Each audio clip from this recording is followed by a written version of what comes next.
একসময় এখানে বেজে উঠত শিশুদের হাসি, প্রার্থনার শব্দে মুখর থাকত আঙিনা।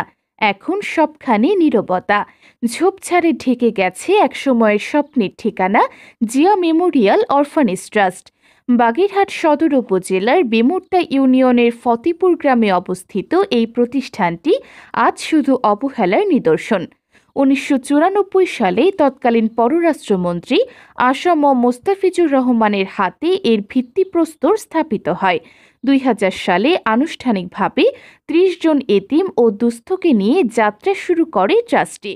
প্রায় ৪ একর জমির ওপর প্রতিষ্ঠিত এই অরফানেজে ছিল ৩০ শয্যার আবাসিক ভবন, ১৮ কক্ষের প্রশিক্ষণ ভবন, একতলা ক্লিনিক, দর্জি প্রশিক্ষণ উপকরণ, একটি মসজিদ এবং একটি পুকুর। নিয়োগ দেওয়া হয়েছিল ৮ জন কর্মকর্তা কর্মচারী। এলাকার মানুষ শহীদ প্রেসিডেন্ট জিয়াউর রহমানকে ভালোবেসে নিজ উদ্যোগে এই জমি দান করেছিলেন।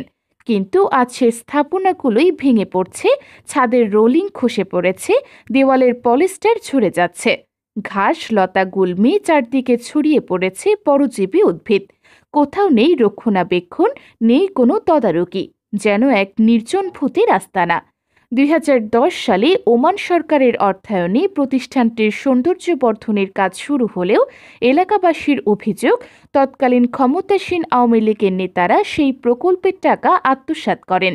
সেই থেকে ধীরে ধীরে অরফানেজটি পরিণত হয়েছে এক পরিত্যক্ত ধ্বংসাবশেষে। সম্প্রতি এই ট্রাস্ট পুনরায় চালুর দাবিতে মানববন্ধনে অংশ নেয় ফতেপুরের সাধারণ মানুষ। মানববন্ধনে অংশ নেন জিয়া চ্যারিটেবল ট্রাস্ট মামলার অন্যতম আসামি এবং বাগেরহাট জেলা বিএনপির নেতা মনিরুল ইসলাম খান। এলাকাবাসীর দাবি, ট্রাস্টটি যে লক্ষ্য ও উদ্দেশ্য নিয়ে প্রতিষ্ঠিত হয়েছিল তা যেন নতুন করে পূরণ হয়। তবে প্রতিষ্ঠানটি একদিনের জন্য হলেও প্রাণ ফিরে পেয়েছিল শহীদ প্রেসিডেন্ট জিয়াউর রহমানের ৪৪তম মৃত্যুবার্ষিকীতে। সেদিন সচিব ডক্টর ফরিদুল ইসলাম, সাবেক ছাত্রনেতা সিপিএ রফিকুল ইসলাম জগলু, ব্যারিস্টার খালিদ হায়দার ও বিএনপি নেতা শরীফ মোস্তফা জামান লিটুর উদ্যোগে ৫ শতাধিক এতিম শিশুকে নিয়ে আয়োজন করা হয় স্মরণসভা। এখন বাগেরহাটের মানুষ একটাই আবেদন জানাচ্ছে, অবহেলায় পতিত এই প্রতিষ্ঠানটি যেন নতুন করে প্রাণ ফিরে পায়। জিয়া মেমোরিয়াল অরফানেজ ট্রাস্ট আবার যেন হয়ে ওঠে এতিম ও দুস্থ শিশুদের আশ্রয়, স্বপ্ন করার নিরাপদ ঠিকানা।